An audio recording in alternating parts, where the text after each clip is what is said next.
Hello there, good evening, it's Wednesday, welcome to the programme with me, Anne Davis, thanks for joining us. Well, first tonight, how you can play your part in the public inquiry into the Nottingham attacks. Paranoid schizophrenic Valder Callaghan stabbed to death 3 people and seriously injured 3 others in June 2023. He was given an indefinite hospital order. Well, earlier this year, the Prime Minister granted a judge-led inquiry.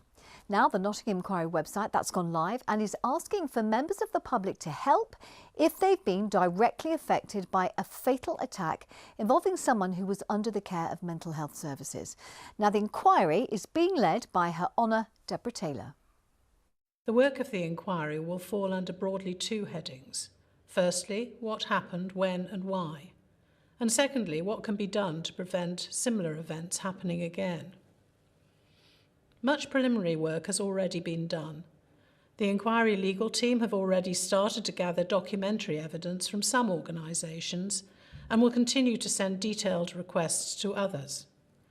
Those approached have expressed a willingness to cooperate with and assist the inquiry, but in any event, because this is a statutory inquiry, they're required to respond and provide evidence.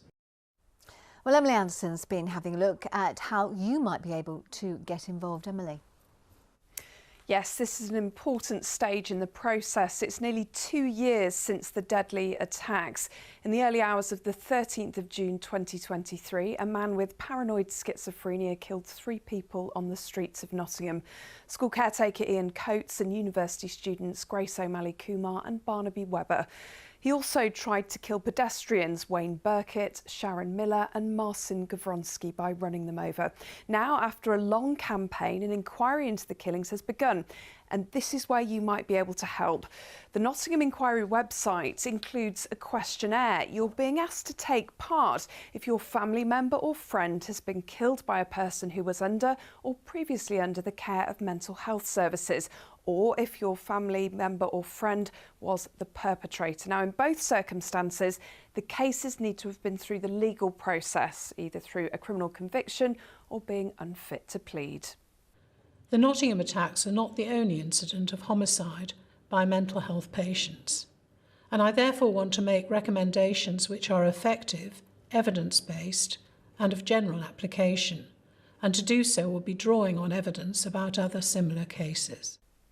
It's important to note this inquiry specifically concerns the attacks in Nottingham on the 13th of June 2023, but any information received in the questionnaires will be summarised by the inquiry for publication and will be considered by the chair when making her recommendations.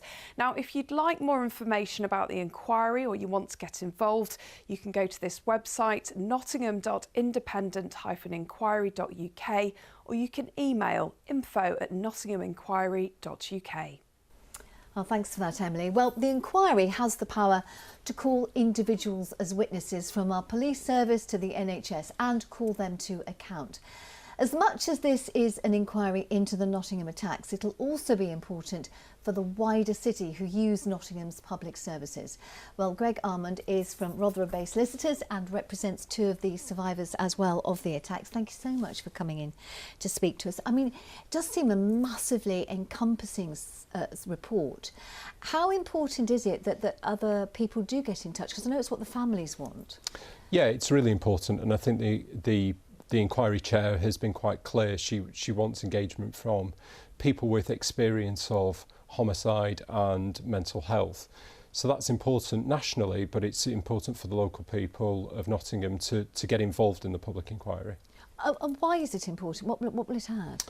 It'll help the investigations of the public inquiry. It'll help them understand the extent of this problem, and hopefully it will help them with the recommendations, not only locally but nationally. And we've said before, you know, this is quite important to the whole city. Is that your understanding? It's hugely important. Public inquiries aren't common. So this is a very wide-ranging statutory inquiry. And that's why we're calling on the local elected leaders to get involved in the public inquiry and to get engagement from the public, because this is an important moment for Nottingham. And it's going to take an awfully long time though, isn't it? Public inquiries do generally take a long time. The Prime Minister was very clear, though, with us that he wants this inquiry to get up and running as quickly as possible. And the Chair has done an amazing job at setting it up so quickly, her and her team.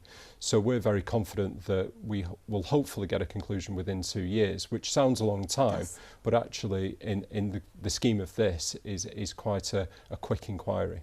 And are you hopeful that with that conclusion there will come some change?